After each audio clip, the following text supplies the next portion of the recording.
I sat in this room a day ago and I said that the score would be somewhere between our 42-point loss and our 12-point win, and it is.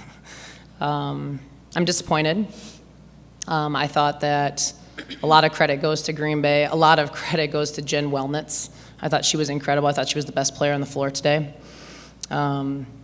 We played off of her for her shooting game, but she made things happen in so many other ways. The steals that she had put us in a really bad position on our offensive side, their defensive side.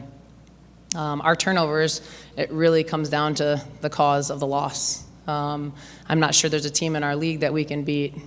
And it was such a close game knowing that we gave up 29 points off of our turnovers. So I'm trying not to let the emotion come into it right now. I think, when you have a 20-win season, there's definitely hopes for postseason, whether that's the WNIT or whether that's the WBI. I'm really trying to channel all my energy into the fact that hopefully some committee sees us as a valuable program with 20 wins, and that our seniors get another shot at hopefully trying to climb a ladder.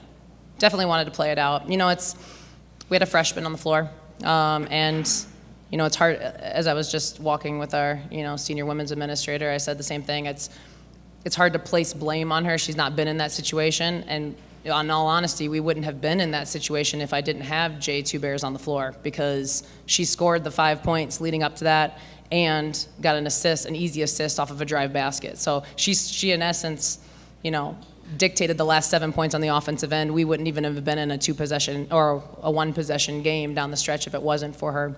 It was definitely a mistake. She's definitely feeling it right now.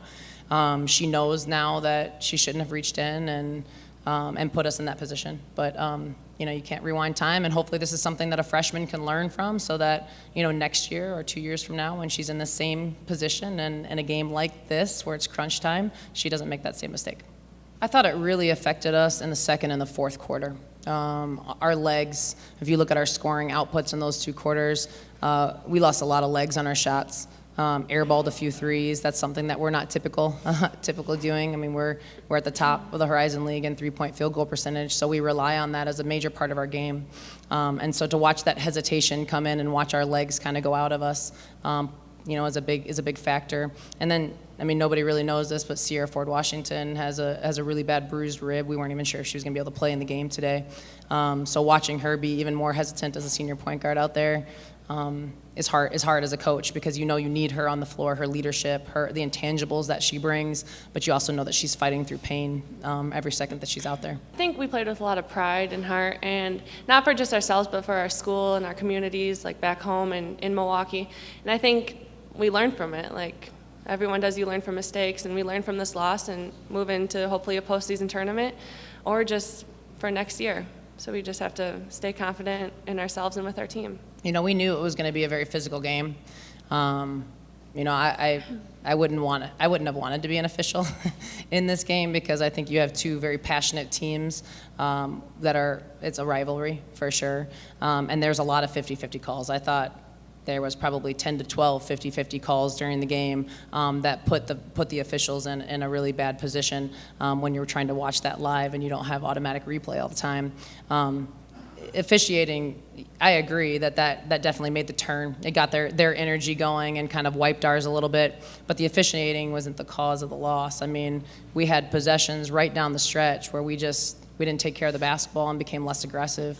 And so that's something, again, as I'm sitting here with 2 juniors, 2 very, very talented juniors, that I just hope that we continue to learn from. That's the message I gave to my team in the locker room, is to, every person on our team has such a great strength, and if you play to that strength all the time and you're not hesitant, then you're putting yourself and your team in a really good position. And so I just hope that our junior class, who I feel is very strong, and our sophomores and our freshmen continue to learn from that. I think the conference is definitely getting stronger. I look at some of the transfers that have come into our league that have really helped. I think, you look even at Detroit with Kelsey Mitchell and, our team. We have Alexis Lindstrom, Bailey Farley. 2 of our starters are transfers. I think that's helped close the gap a little bit. I think it's gotten a little bit more competitive for sure.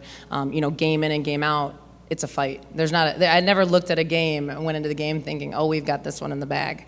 And I think that even showed as down the stretch in ours when we lost to Northern Kentucky and Wright State on the road.